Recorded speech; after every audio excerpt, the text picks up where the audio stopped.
Tim, alcoholic. Hey guys, we are on page 44. We are going to be taking step 2 tonight. Chapter 4, we agnostics. In the preceding chapters, you have learned something of alcoholism. We hope we have made clear the distinction between the alcoholic and the non-alcoholic. That's where we spoke about the moderate and the heavy drinker, hard drinker, as opposed to one that is beyond human aid. If, I use this as my definition for alcoholism, alcoholic. If, when you honestly want to, you find you cannot quit entirely, meaning stop and stay stopped, and that's the mental portion of our disease, or if when drinking you have little control over the amount you take, that's the physical part, the phenomenon of craving, you are probably alcoholic. If that be the case, you may be suffering from an illness which only a spiritual experience will conquer. To one who feels he is an atheist or agnostic, such an experience seems impossible. But to continue as he is means disaster, especially if he is an alcoholic of the hopeless variety. To be doomed to an alcoholic death or to live on a spiritual basis are not always easy alternatives to face. But it isn't so difficult. About half, meaning 50%, of our original fellowship were exactly of that type. What type? The type of an alcoholic of a hopeless variety, and they were debating whether they should be doomed to an alcoholic death or live on a spiritual basis, because these are not always easy alternatives to face. So 50% came like that.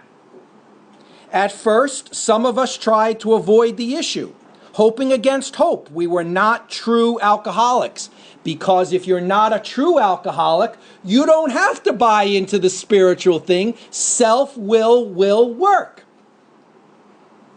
But after a while, we had to face the fact that we must find a spiritual basis of life or else. Perhaps it is going to be that way with you. But cheer up. Something like half, this is a different measurement, something like half, 50% of us thought we were atheists or agnostics. Two different measurements. Our experience shows you need not be disconcerted. If a mere code of morals or a better philosophy of life were sufficient to overcome alcoholism, many of us would have recovered long ago. But we found that such codes and philosophies did not save us, no matter how much we tried. We could wish, meaning self-will, we could wish to be moral. We could wish to be philosophically comforted. In fact, we could will these things with all our might. But the needed power wasn't there, beyond human aid. Our human resources, as marshaled by the will, were not sufficient. They failed utterly. Lack of power, that was our dilemma, step 1.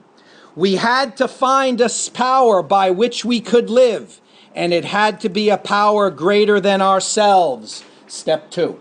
It's backwards, see, I was pointing the wrong way. Obviously, but where and how were we to find this power? Well, that's exactly what this book is about. Its main object is to enable you to find a power, capital P, greater than yourself, which will solve your problem. After this point, it will always talk plural, right? So our problem is we need to get on board first with the spiritual basis. That's our problem. After that, the power will solve all of our problems. That means we have written a book which we believe to be spiritual as well as moral. And it means, of course, that we are going to talk about God. Here, difficulty arises with agnostics. Latin for without knowledge. Without knowledge. Really, you're not taking a position either way. You're just saying, I don't know. Many times we talk to a new man and watch his hopes rise as we discuss his alcoholic problems and explain our fellowship. But his face falls when we speak of spiritual matters, especially when we mention God. For we have reopened a subject which our man thought he had neatly evaded or entirely ignored. We know how he feels. We have shared his honest doubt and prejudice. Some of us have been violently anti-religious. To others, the word God brought up a particular idea of him, with which someone had tried to impress them during childhood. Perhaps we rejected this particular conception because it seemed inadequate, appeared inadequate. With the rejection, we imagined we had abandoned the God idea entirely. We only thought we abandoned the God idea. We didn't actually. We're going to see the authors really do touch on that very well on page 55. We were bothered with the thought that faith, meaning belief, and dependence, meaning trust. So faith is a philosophical question. We can talk about it. Dependence is a verb. You prove it. You do it. You don't say, I trust in God, because you have to then list the 6 things that you did to prove that you trust in God. You can say you believe in God, right? 2 different things. One's used as a noun, one's used as a verb. Steps 1, 2, and 3, all noun. It's the discussion. Steps 4 through 12, you're doing something. Completely different. Why do we lose so many people at 4? It's the first time you have to pick up a pen.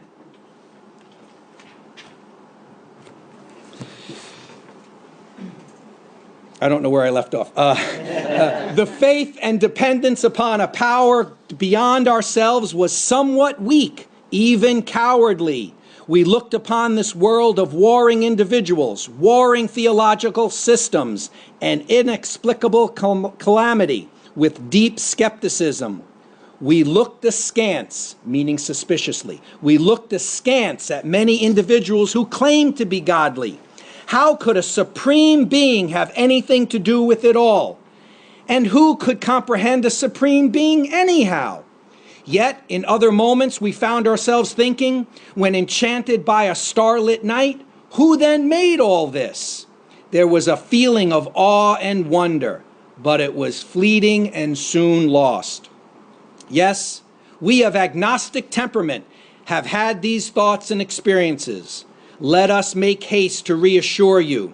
We found that as soon as we were able to lay aside prejudice and express even a willingness to believe in a power greater than ourselves, we commenced to get results, even though it was impossible for any of us to fully define or comprehend that power, which is God. Much to our relief, we discovered we did not need to consider another's conception of God.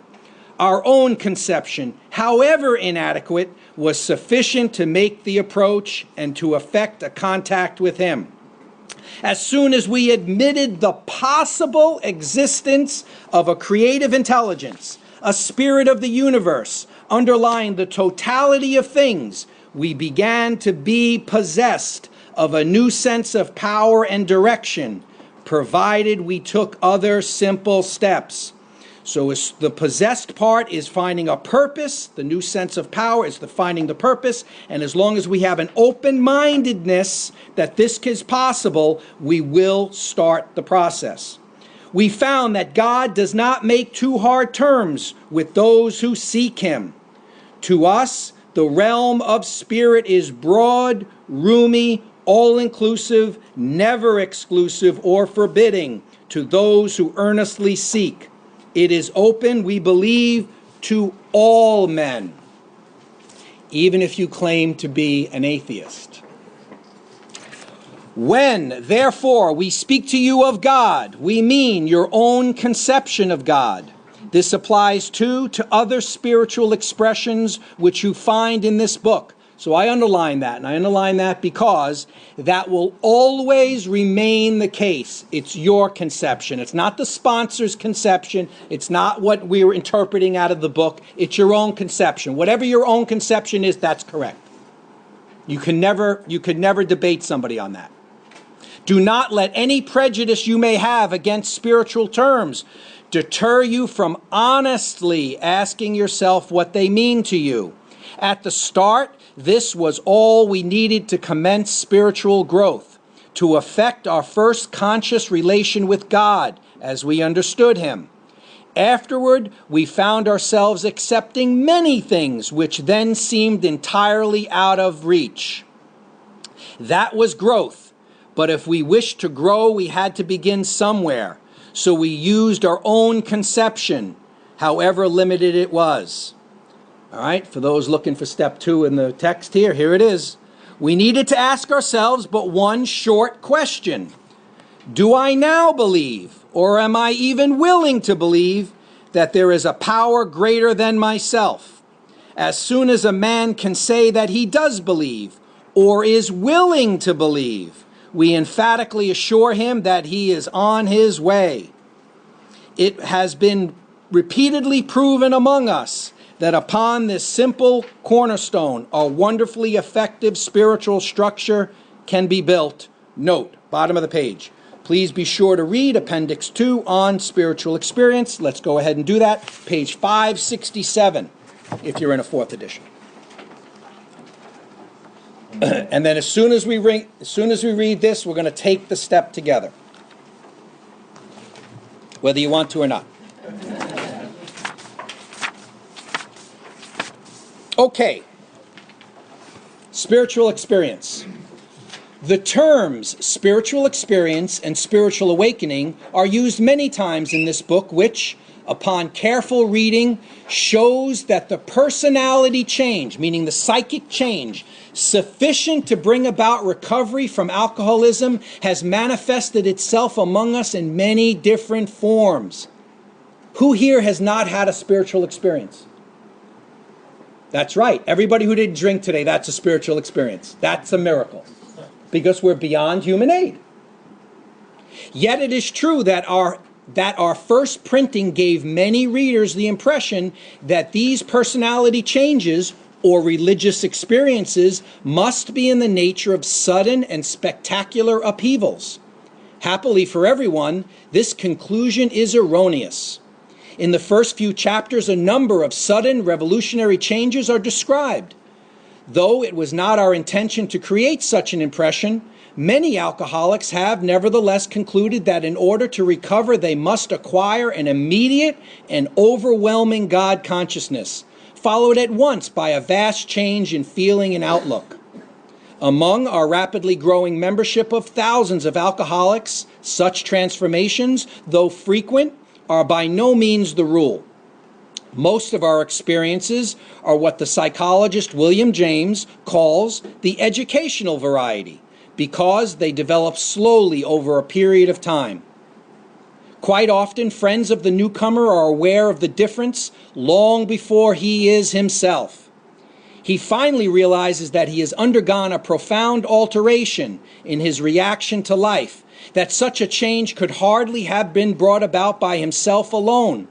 What often takes place in a few months could seldom have been accomplished by years of self-discipline, self-will. With few exceptions, our members find that they have tapped an unsuspected inner resource, which they presently identify with their own conception of a power greater than themselves. Most of us think this awareness of a power greater than ourselves is the essence of spiritual experience. It doesn't have to be white light. It's just the awareness of the power that's greater than ourselves. Our more religious members call it God consciousness. Most emphatically, we wish to say that any alcoholic capable of honestly facing his problems in the light of our experience can recover, provided he does not close his mind to all spiritual concepts, open-mindedness, willingness. He can only be defeated by an attitude of intolerance or belligerent denial. we find that no one need have difficulty with the spirituality of the program. Willingness, honesty, and open-mindedness are the essentials of recovery. But these are indispensable. Often we talk, Pete brought this up a couple of weeks ago, often we talk about the how of the program. This is the who of the program. WHO, willingness, honesty, open-mindedness. And then we have the quote, there is a principle which is a bar against all information, which is proof against all arguments, and which cannot fail to keep a man in everlasting ignorance. That principle is contempt prior to investigation, and here it is assigned to Herbert Spencer, but we've learned that it's not Herbert Spencer, it's William Paley. William Paley.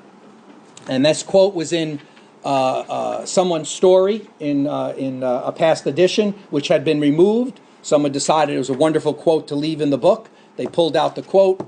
Somebody didn't research it. Okay, so you guys stay tight. We're going to do step 2. We're on page 47 again. Second paragraph. I'm going to change that statement on the second line into a question. Your answer will be yes or silence. And then you'll call your sponsor. Do you now believe, or are you even willing to believe, that there is a power greater than yourself? Yes. Well, you just took step 2, so. All right. Sometimes I think people make a real big deal about how you get through the steps, but okay. Third paragraph. That was great news to us, for we had assumed we could not make use of spiritual principles unless we accepted many things on faith, which seemed difficult to believe.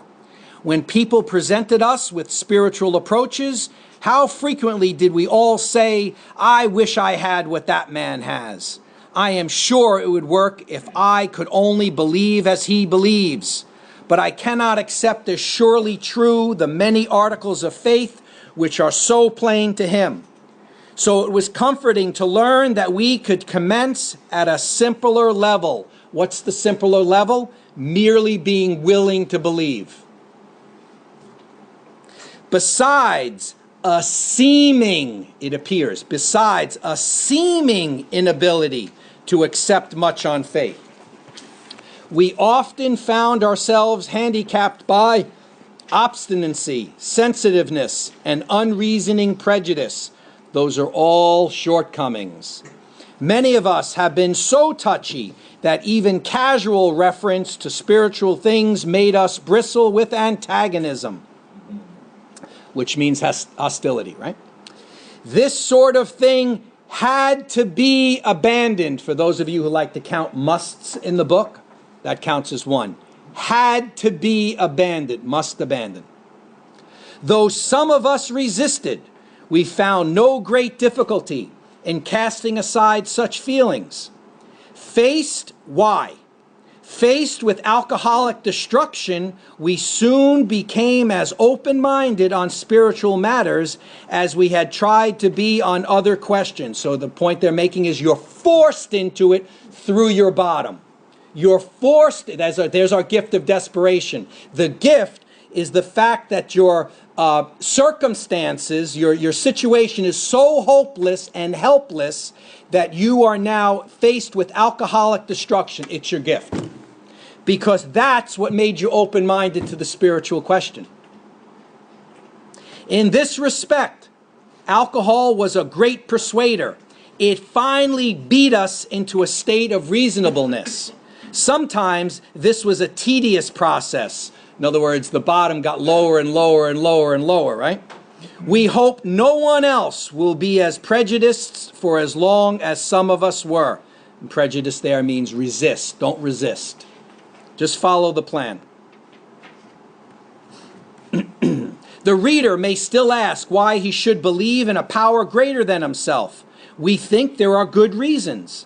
Let us have a look at some of them. The practical individual of today is a stickler for facts and results. Nevertheless, the 20th century readily accepts theories of all kinds, provided they are firmly grounded in fact.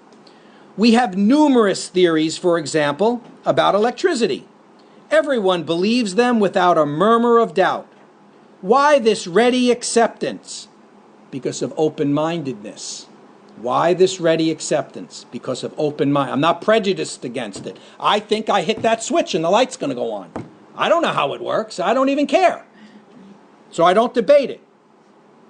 Simply because it is impossible to explain what we see, feel, direct, and use without a reasonable assumption as a starting point. I make the reasonable assumption that when I hit that switch, that light's going to come on. Everybody nowadays believes in scores of assumptions for which there is good evidence, but no perfect visual proof. And does not science demonstrate that visual proof is the weakest proof? It is being constantly revealed, as mankind studies the material world, that outward appearances are not inward reality at all. To illustrate, the prosaic steel girder, meaning the ordinary, the prosaic steel girder is a mass of electrons whirling around each other at incredible speed. These tiny bodies are governed by precise laws, and these laws hold true throughout the material world. Science tells us so. We have no reason to doubt it. When, however, the perfectly logical assumption is suggested that underneath the material world and life as we see it, there is an all-powerful, capital A, capital P, guiding, capital G, creative intelligence, right there our perverse streak comes to the surface, and we laboriously set out to convince ourselves it isn't so. So all-powerful, guiding, and creative intelligence are just another words for higher power. Perverse streak, it's our stubborn streak. Stubborn streak. We read wordy books and indulge in windy arguments, thinking we believe this universe needs no God to explain it. Were our contentions true, it would follow that life originated out of nothing, means nothing, and proceeds nowhere. Instead of regarding ourselves as intelligent agents, spearheads of God's ever-advancing creation, we agnostics and atheists chose to believe that our human intelligence was the last word, the alpha and the omega, the beginning and end of all. Rather vain of us, wasn't it? So if you can choose to believe that the human intelligence was the last word, was the top power, then you can choose to be willing to believe that that's not true. So when somebody says, oh, I can't believe in that, not true. You can choose to believe in that. It's within your power. You can just get on the other side of the line in the sand that you drew. We who have traveled this dubious path beg you to lay aside prejudice, even against organized religion. We have learned that whatever the human frailties of various faiths may be, those faiths have given purpose and direction to millions. People of faith have a logical idea of what life is all about. Actually, we used to have no reasonable conception whatever. So he's making the point that people that live in a spiritual frame of mind have a logical idea of what life is all about. Anybody who does not live in that frame of mind has no reasonable conception about life whatsoever. We used to amuse ourselves by cynically dissecting spiritual beliefs and practices when we might have observed that many spiritually minded persons of all races, colors, and creeds were demonstrating a degree of stability, happiness, and usefulness which we should have sought ourselves. So what's the benefit of having a spiritual experience, a psychic change, switching and getting on board with this thing? You will have a life that is more stable, happy, and useful. Page 50. Instead, we looked at the human defects of these people and sometimes used their shortcomings as a basis of wholesale condemnation. We talked of intolerance while we were intolerant ourselves. We missed the reality and the beauty of the forest because we were diverted by the ugliness of some of its trees. We never gave the spiritual side of life a fair hearing. In our personal stories, meaning all the stories in the back of the book, plus Bill's story on page 1. In our personal stories, you will find a wide variation in the way each teller approaches and conceives of the power which is greater than himself. Whether we agree with a particular approach or conception seems to make little difference. Experience has taught us that these are matters about which, for our purpose, we need not be worried. These are questions for each individual to settle for himself. On one proposition, however, these men and women are strikingly agreed. Every one of them has gained access to and believes in a power greater than himself. This power has, in each case, accomplished the miraculous, the humanly impossible. As a celebrated American statesman put it, let's look at the record. And Governor Alfred E. Smith was famous for that phrase. Former New York governor, 4-time New York governor.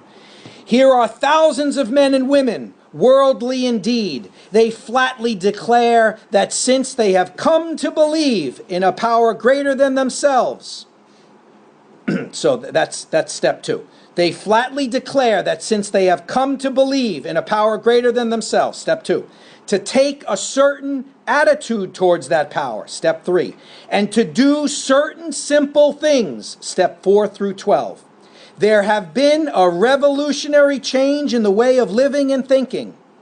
In the face of collapse and despair, in the face of the total failure of their human resources, they found that a new power, peace, happiness, and sense of direction flowed into them. This happened soon after they wholeheartedly met a few simple requirements. So steps. Once confused and baffled by the seeming futility of existence, they show the underlying reasons why they were making heavy going of life. Leaving aside the drink question, they tell why living was so unsatisfactory. Why was life so unsatisfactory? Because it was unmanageable due to self-will. They show how the change came over them. When many hundreds of people are able to say that the consciousness of the presence of God is today the most important fact of their lives, they present a powerful reason why one should have faith. Stop there tonight.